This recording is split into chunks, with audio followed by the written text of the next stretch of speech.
Welcome back to our Childbirth 101 series. If you're new here, I'm Jamie. I'm a midwife with over a decade experience in hospital birth and home birth settings.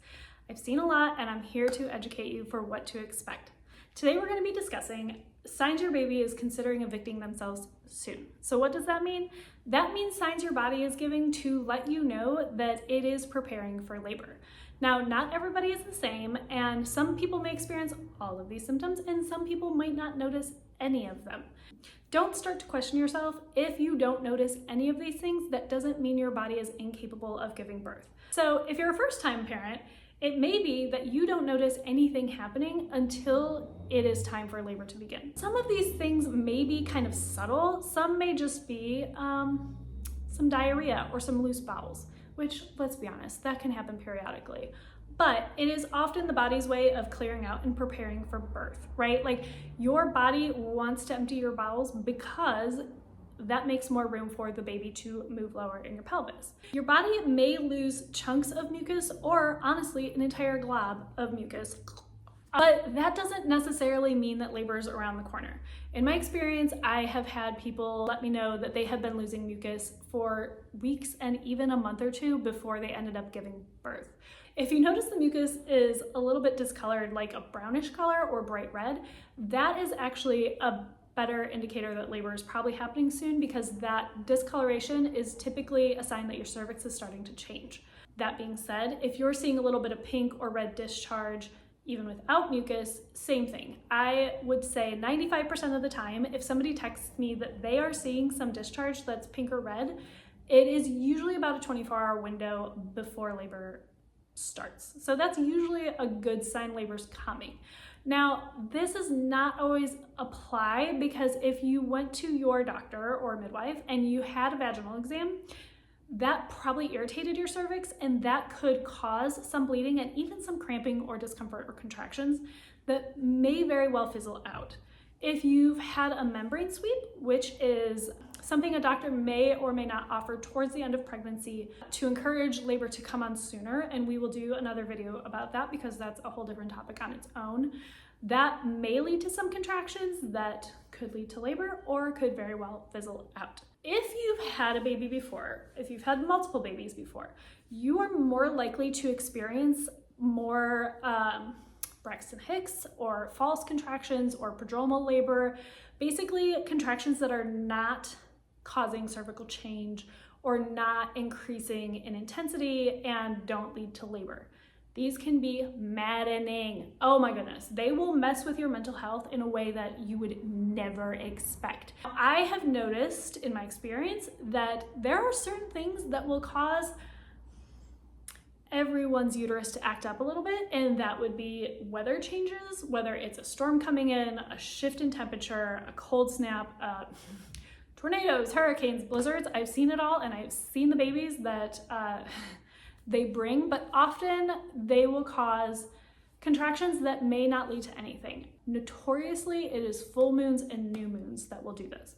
Now, does that mean that no babies actually come with all this prodromal labor you may be experiencing? Sometimes they do, but not always. So how do you know the difference between what contractions are leading to labor and which ones aren't? Sometimes it's not obvious right away. Sometimes you're gonna notice that you're having contractions and maybe they're actually even kind of regular, but they're not getting stronger and they're not getting closer together. So early labor, prodromal labor, Braxton Hicks, they could go on for hours, but maybe they're staying 7 minutes apart.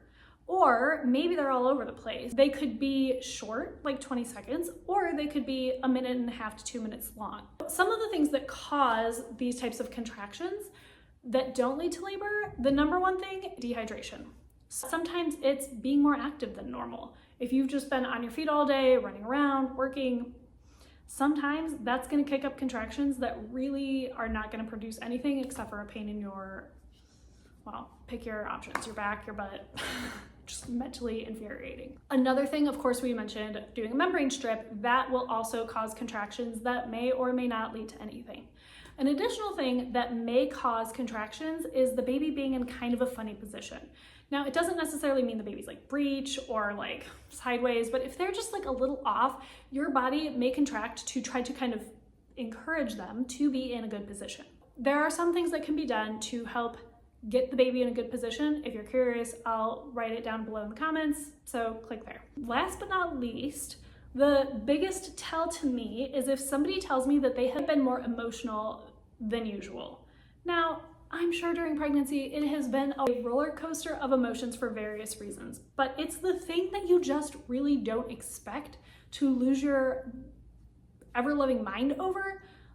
Like, I've heard people tell me they lost it watching the British Bake Off show, the Great British Bake Off, a Subaru commercial. That is usually a good tell that labor is probably around the corner and your hormones are fluctuating to prepare for labor. Labor typically does not start with water breaking. In fact, your water doesn't even have to break at all or be broken. Statistically speaking, 10% of the time, labor does begin with water breaking.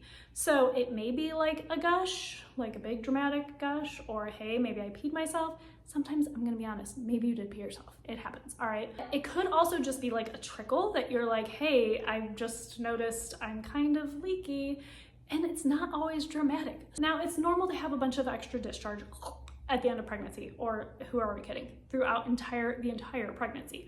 But this is not discharge. This is watery, it's clear, it continues coming. Sometimes it can also have a pinkish discharge, again, because your cervix is changing.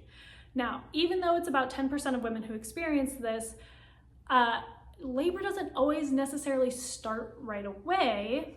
It could be a couple hours, but typically 95% of women will go into labor within 24 hours of their water breaking. So if your water doesn't break, that's okay. It will likely break at some point during labor. If it's not actively broken by your provider, which is totally optional, it is most likely to be broken, in my experience, as a person is pushing shortly before the baby comes, and sometimes the baby can even come without the water breaking, also known as an end-call birth, majestic, magical. So when is it time to go to the hospital? Just because labor has started or might be starting, chill. It is not time to go to the hospital yet. The rule with going to the hospital or birth center, or if you are planning on going somewhere for birth, is wait until labor is established, right? We're gonna discuss this more in the upcoming series, but early labor can be managed at home for quite some time, and it might serve you well to just ignore it as long as possible. Now, if contractions are coming on strong and you cannot do anything but focus during those contractions, and they're coming close, hightail it, man. It is time to go to the hospital. If you are able to ignore contractions and carry on with your life, like maybe they're a little irritating, like if somebody were to ask you a question, you'd be like, I don't really want to answer you, but you could, right? You can, walk around Target, you can make food, you can clean, you can play with your kids. If that's kind of where you're at, even if you're having contractions, like just ignore it, right? When it is taking your energy, I don't care how long your last birth was, that doesn't mean this birth will be the same. And so you have to treat every birth as if it is different. I hope you enjoyed today's video. If you are interested in learning more about childbirth, then subscribe and follow along to continue our childbirth series.